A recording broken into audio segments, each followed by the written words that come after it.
দিনাজপুরে gas cylinder বিস্ফোরণে দগ্ধ ৮, আশঙ্কাজনক ১।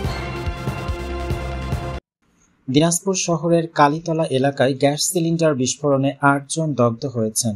শনিবার বিকাল ৩টার দিকে মাহবুব রহমানের বাড়িতে এ দুর্ঘটনা ঘটে। দগ্ধদের মধ্যে একজনের অবস্থা আশঙ্কাজনক হওয়ায় তাকে ঢাকা মেডিকেল কলেজ হাসপাতালের বার্ন ইউনিটে রেফার করা হয়েছে। বাকি ৭ জন দিনাজপুর মেডিকেল কলেজ হাসপাতালে চিকিৎসাধীন আছেন।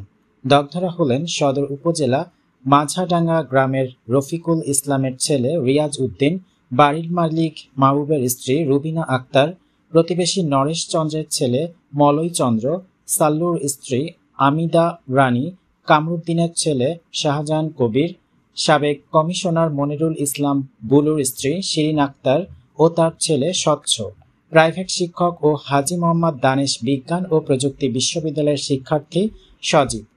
দিনাজপুর মেডিকেল কলেজ হাসপাতালের ইন্টার্ন চিকিৎসক ডাক্তার ইসরাত রূপালী ও ডাক্তার নেন্সি জানান, দগ্ধ ৮ জনকে চিকিৎসা দেওয়া হচ্ছে।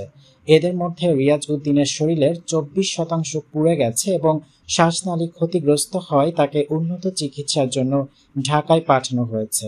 দিনাজপুর কোতোয়ালি থানার ভারপ্রাপ্ত কর্মকর্তা ওসি মনিরুজ্জামান ঘটনার সত্যতা নিশ্চিত করেছেন। স্থানীয় বাসিন্দারা জানান, সিলিন্ডার ব্যবহারে আরও সতর্কতা অবলম্বন করা প্রয়োজন, নয়তো এমন দুর্ঘটনা বারবার ঘটতে পারে।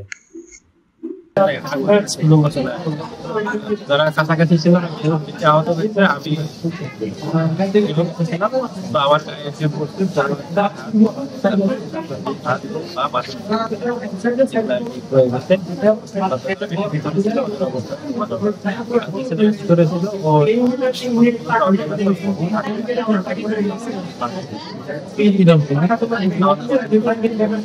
একটু জোরে নাম।